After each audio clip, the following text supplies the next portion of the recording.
আপনারা দেখছেন TVN24 news network. সবশেষ আপডেটে স্বাগত জানাচ্ছি আমি আব্দুল্লাল মামুন।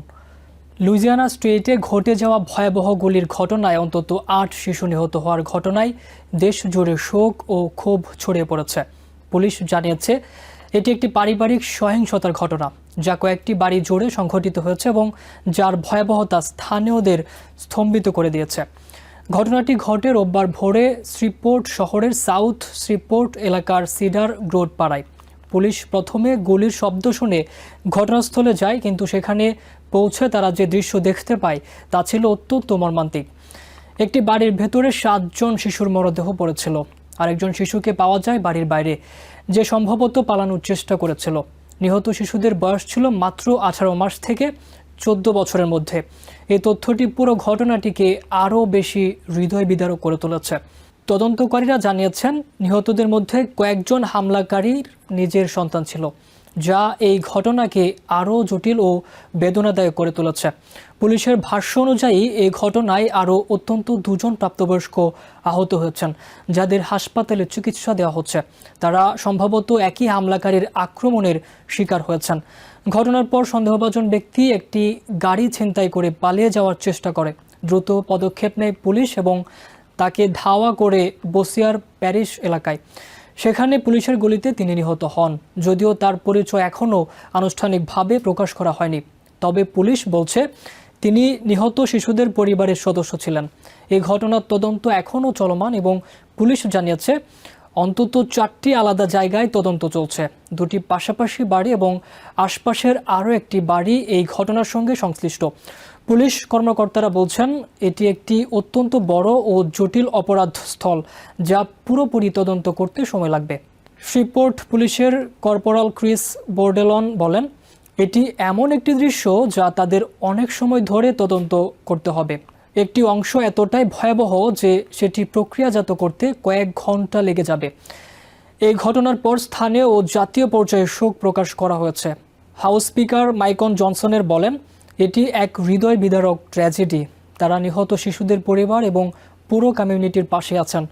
লুইজিয়ানা স্টেটের গভর্নর জেফ ল্যান্ড্রি ও গভীর শোক প্রকাশ করে বলেন, এই ভয়ঙ্কর ঘটনায় তিনি মর্মাহত। তারা সবাই প্রার্থনা করছেন এবং যারা এই পরিস্থিতিতে কাজ করছেন তাদের প্রতি কৃতজ্ঞ।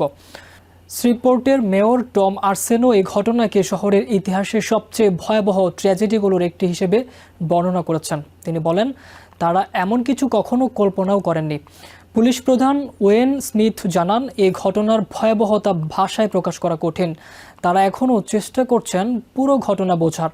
এই ঘটনার পর নতুন করে আলোচনা এসেছে আমেরিকায় পারিবারিক সহিংসতা ও বন্দুক ব্যবহারের বিষয়টি। বিশেষজ্ঞরা বলছেন, অনেক ক্ষেত্রে পারিবারিক দ্বন্দ্ব বা মানসিক চাপ এমন ভয়াবহ সহিংসতায় রূপ নেয় যা প্রতিরোধ করা কঠিন হয়ে পড়ে।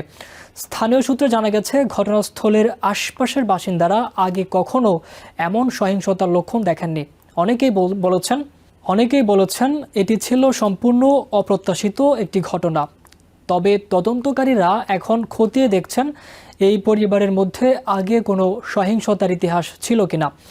এছাড়া আইনশৃঙ্খলা বাহিনী এখন সন্দেহভাজনের মানসিক অবস্থা, তার অস্ত্র সংগ্রহের উৎস এবং ঘটনার আগে তার গতিবিধি বিশ্লেষণ করছে। এতে করে বোঝা যাবে এটি পূর্ব পরিকল্পিত ছিল নাকি আকস্মিক সহিংসতার ফল। এই ঘটনার পর সামাজিক মাধ্যমে ব্যাপক প্রতিক্রিয়া দেখা গেছে। অনেকেই বন্দুক নিয়ন্ত্রণ আইন কঠোর করার দাবি জানিয়েছেন। শিশুদের নিরাপত্তা নিয়ে নতুন করে উদ্বেগ তৈরি হয়েছে।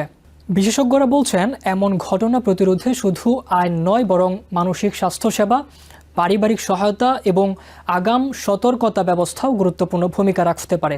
ঘটনার পর সিডার গ্রোভ এলাকায় শোকের ছায়া নেমে এসেছে। প্রতিবেশীরা একে অপরকে সান্ত্বনা দিচ্ছেন এবং নিহতদের স্মরণে মোমবাতি প্রজ্বলন সহ বিভিন্ন কর্মসূচি আয়োজনের পরিকল্পনা করছেন।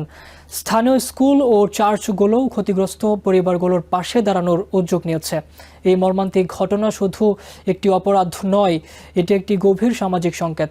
শিশুদের নিরাপত্তা, পারিবারিক সহিংসতা এবং অস্ত্র নিয়ন্ত্রণ, এই 3টি বিষয় আবারও সামনে এসেছে। তদন্ত শেষ হলে হয়তো আরও তথ্য সামনে আসবে, কিন্তু এর মধ্যেই স্পষ্ট এই ট্র্যাজেডি বহুদিন ধরে মানুষের মনে দাগ কেটে থাকবে। নিউ ইয়র্ক থেকে সম্প্রচারিত TVN 24 টেলিভিশন বিশ্বজুড়ে বাঙালির কণ্ঠস্বর।